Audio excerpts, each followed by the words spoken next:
आप सभी को पता है कि हमारा देश बहुत लंबे समय तक अंग्रेज़ों का गुलाम रहा। हम लास्ट गुलामी की बात कर रहे हैं। अंग्रेज़ों ने 15 अगस्त 1947 को भारत के आज़ादी की घोषणा कर दी।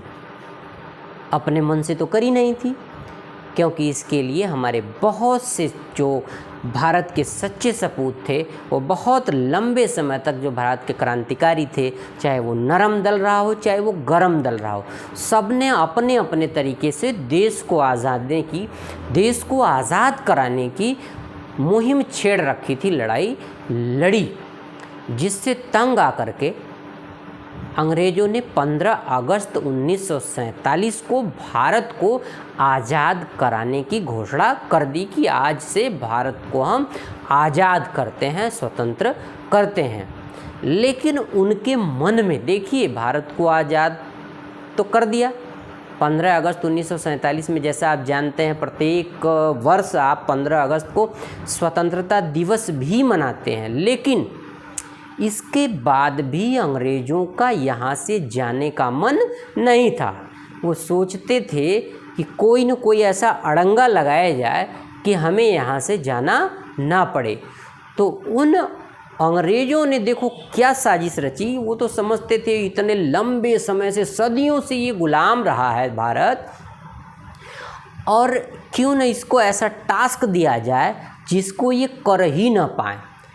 तो अंग्रेज़ों ने कहा कि ठीक है, हमने आपके देश को आज़ाद कराने की घोषणा कर दी, लेकिन आप ये बताइए कि आप अपने देश को चलाओगे कैसे।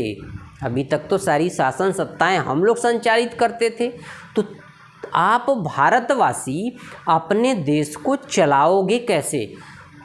तो बहुत बड़ा टास्क दिया गया कि आप हमें लिखित रूप में बताओ कि आप अपने देश को चलाओगे कैसे। तो कमेटी का गठन हुआ, आप सबको पता है, संविधान सभा का गठन हुआ, और संविधान सभा में आपको पता है कि सबसे प्रमुख नाम आता है बाबा साहब भीमराव अंबेडकर का। इनको ड्राफ्टिंग कमेटी का हेड बनाया गया, और संविधान में क्या, कैसे, कब, कहाँ, क्या, कौन, क्या जोड़ा जाएगा, पूरी ड्राफ्टिंग की जिम्मेदारी बाबा साहब को दी गई। और अंग्रेज़ों ने तो ये टास्क इसलिए दिया था कि ये इस काम को कर ही नहीं पाएंगे, तो कुछ दिन और हम भारत में अपना शासन इसी तरीके से चलाते रहेंगे, जैसे 1947 15 अगस्त 1947 के बाद भी चला रहे थे। ठीक है, रिमोट कंट्रोल उनके हाथ में था। वो चाहते ही नहीं थे कि भारत को पूरी तरह से स्वतंत्र किया जाए, इसीलिए उन्होंने इतना बड़ा टास्क दिया। लेकिन धन्य है वो हमारे भारत के अमर सपूत, जिन सब ने मिलकर, जिन सब के सामूहिक प्रयास से ये भारत का संविधान बना। और आप देखो, जो सबसे प्रमुख जिम्मेदारी उठाई बाबा साहब ने, उन्होंने दुनिया के हमारे से पहले जो संविधान लिखे गए थे, चाहे वो अमेरिका रहा हो, जर्मनी रहा हो, चाहे ऑस्ट्रेलिया रहा हो, ब्रिटेन रहा हो, समझ रहे, आयरलैंड रहा हो, इन सभी प्रमुख देशों के संविधान के किताबों का जो दस्तावेज थे उनका अध्ययन किया। और इतना ही नहीं, उस समय हमारे देश की स्थिति, परिस्थिति, रीति काल के अनुसार इस भारत के संविधान को बनाने में कुल 2 वर्ष 11 माह 18 दिन की अथक परिश्रम के बाद, 2 वर्ष 11 माह 18 दिन, यानी 2 साल 11 महीना 18 दिन की अथक परिश्रम के बाद भारत का संविधान पूरी तरह से बनकर के तैयार हो गया। और 26 नवंबर 1949 को संविधान सभा के पटल पर रखा गया कि अब हमारा संविधान पूरी तरह से बनकर के तैयार है, आप सभी इसको देख लें, अगर यह संविधान ठीक है तो इसे स्वीकार किया जाए। तो संविधान सभा ने उसका पूरा अध्ययन किया, सारी बातें रखी गई सभा में, और 26 नवंबर सन 1949 में इसे अंगीकार कर लिया गया, स्वीकार कर लिया गया कि भारत का संविधान जो एक लिखित दस्तावेज है, वह बन करके पूरी तरह से तैयार हो गया।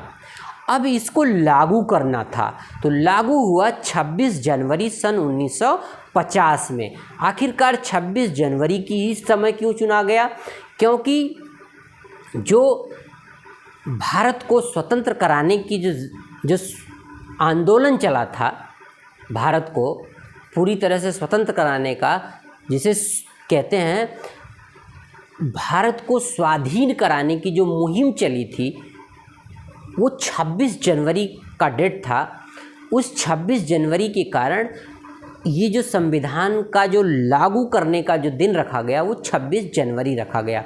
यानी कहने का तात्पर्य 26 जनवरी 1950 को भारत का संविधान लागू हुआ और इस दिन से भारत एक गणतंत्र राष्ट्र घोषित हुआ। और 26 जनवरी 1950 से आप देखते हैं प्रत्येक वर्ष 26 जनवरी को हम गणतंत्र दिवस के रूप में मनाते चले आ रहे हैं। उसका प्रमुख कारण यही है कि 1950 को 26 जनवरी को सबसे पहले हमने इस संविधान को लागू किया और उसके लागू करने से ही जनता के द्वारा, जनता की चुनी हुई, जनता के लिए सरकार, यानी लोगों के द्वारा, यानी जनता की सरकार। अब राज किसका होगा?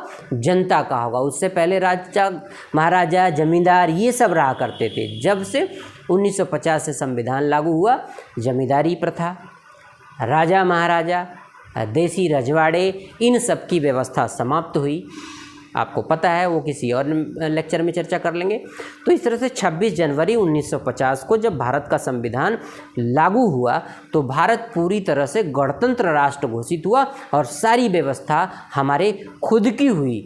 तब से अब तक इस भारत के संविधान की खूबसूरती देखिए। सन 1950 से पहले शुरू हुआ, 2 वर्ष 11 माह 18 दिन के अथक परिश्रम के बाद उस समय क्या दशा थी, क्या परिस्थितियां थी, रीति काल परिस्थिति के अनुसार बना और बहुत सारी चीज़ें उसमें अमेंडमेंट की गई और ये विकल्प रखा गया कि आने वाले समय में ज़रूरत के हिसाब से इसमें चीज़ें जोड़ी भी जा सकती हैं और चीज़ें घटाई भी जा सकती हैं और चीज़ें हटाई भी जा सकती हैं। तो कहने का तात्पर्य उस 26 जनवरी 1950 के आसपास बहुत सारे देशों ने लोकतंत्र को अपनाया, लेकिन दुनिया का सबसे सफलतम लोकतंत्र माना जाता है भारत को, जो 1950 से लेकर आज तक अनवरत प्रगति के पथ पर अग्रसर है और भारत को दुनिया का सबसे सफल लोकतंत्र देश माना जाता है। इसका सारा श्रेय जाता है भारत के संविधान को और भारत की जनता को। और भी देश के लोगों ने संविधान अपनाया। छोटा सा एग्जाम्पल, पड़ोसी को देख लो, श्रीलंका को देख लो, पाकिस्तान को, बांग्लादेश को देख लो, लेकिन वहाँ समय समय पर तानाशाह, सैन्य शासन, लोकतंत्र अदलता बदलता रहा, लेकिन 1950 से लेके अब तक भारत का लोकतंत्र पूरी तरह से जीवंत है, सफल है और दिन दूना रात चौगुना तरक्की कर रहा है। इसका सबसे बड़ा योगदान हमारे उस संविधान निर्माताओं का है, जो संविधान जैसा दस्तावेज तैयार कर दिया। तो संविधान और भारत की जनता। तो कहने का तात्पर्य देश किससे चलता है? संविधान से चलता है। और संविधान के अनुसार देश की असली मालिक कौन है? जनता है।